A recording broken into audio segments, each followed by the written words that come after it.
Tara Love Perry here, and I've got more food for your soul. Today is Monday, the 16th, I think, of May 2016. I'm going to talk to you more about purpose. And the reason is because this is a current theme. I mean, I think it's always a current theme. However, there seems to be a lot of people around me and that I can feel on the airwaves who are really needing some help in that direction. Life is falling apart. We've got loads of planets going backwards. If you're following astrology, there's retrogrades happening everywhere. And it's really making us review what's going on in our lives and churning up all the soot and all the silt from the bottom of our lives that have settled on the barrel in the bottom somewhere. And it's all coming up for us to have a really great introspective and intimate look at. So whatever life is throwing up for you at the moment, let's bring our heart up to our eyes. I'm not in a very good presenter mood today, sorry, I'm just in a funny, I've been doing lots of drawing and ideas. Anyhow, so yeah, bring your heart up to your eyes. Let's look at something with a different perspective.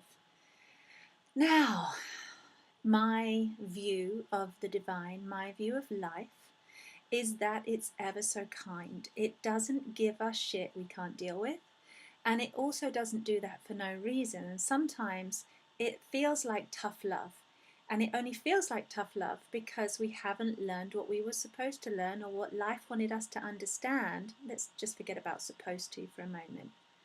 What we didn't understand, what we haven't yet understood about ourselves that's really vital and important that we do understand, life wants us to get that.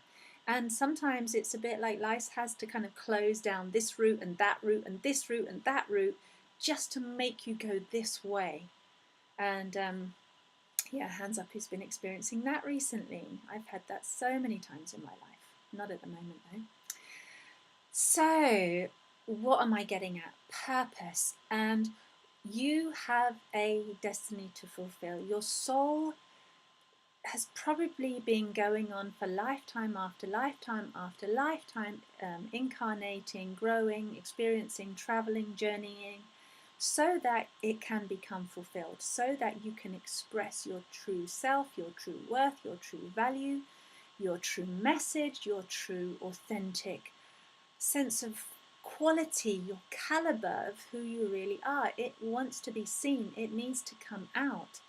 It's like, you know, flowers, roses, lotuses in the garden. They have to blossom.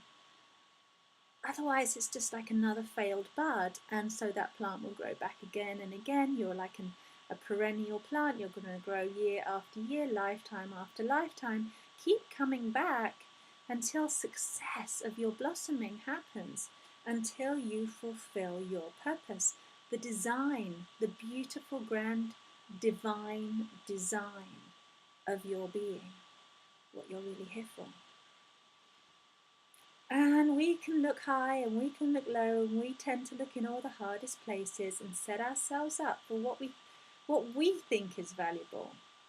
What we think, if it challenges us, if it's hard work, if it requires a lot of effort, struggle, trial and error, you know, we can think, okay, that's where I'm going to get value from. No, not necessarily. And what I find is that our fulfillment, our purpose happens, it blossoms when we just do the easiest route, what comes to us most naturally. So, for me, it's soul reading.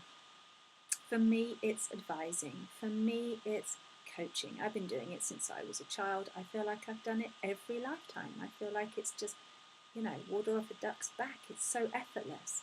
And it took me a really long time to realize how valuable that was. It was so normal and simple and boring and not glamorous enough, or not important enough, or not worthy enough. I didn't recognize it for a really long time in my life, that my gifts, my normal, would have any value in somebody else's life. Turns out it does. Turns out what inspires me inspires other people, and I share that with them.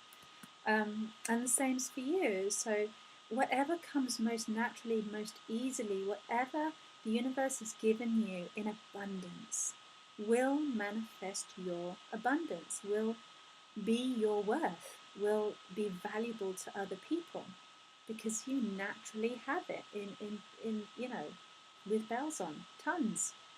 That might be a sense of humor, that might be a funny drawing ability, that might be like a really good friend of mine recently lost her job. I told her she needs to go and boss people about and charge lots of money because she's so good at it. Yeah, there's a place for that. That's just what she loves doing. It comes naturally. She's a motivator, a team leader. She loves being bossy. That's just part of her character. She can't help it. And instead of her seeing that as something that she's got to amend or work on, I don't want to hear another person telling me they have to work on their issues. There's nothing to work on. Just loving it, bringing it up, and seeing it with those heart eyes, seeing it through the eyes of love, you will actually redefine, reshape your whole opinion of yourself, and actually perhaps even realize something which you thought wasn't all that, or maybe was a problem, your quirk, your weirdo identity, is actually your greatest sharing, your greatest potential that you have to give with others. So seeing yourself through that perspective of love, put your heart over your eyes and see yourself differently.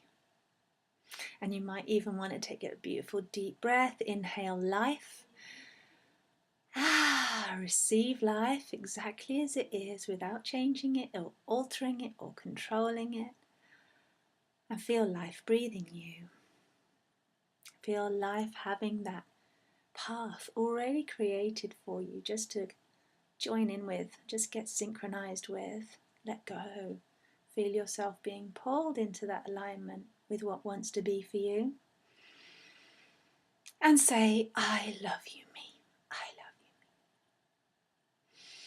I love you, my other me's. And I'll speak to you again soon. Lots of love.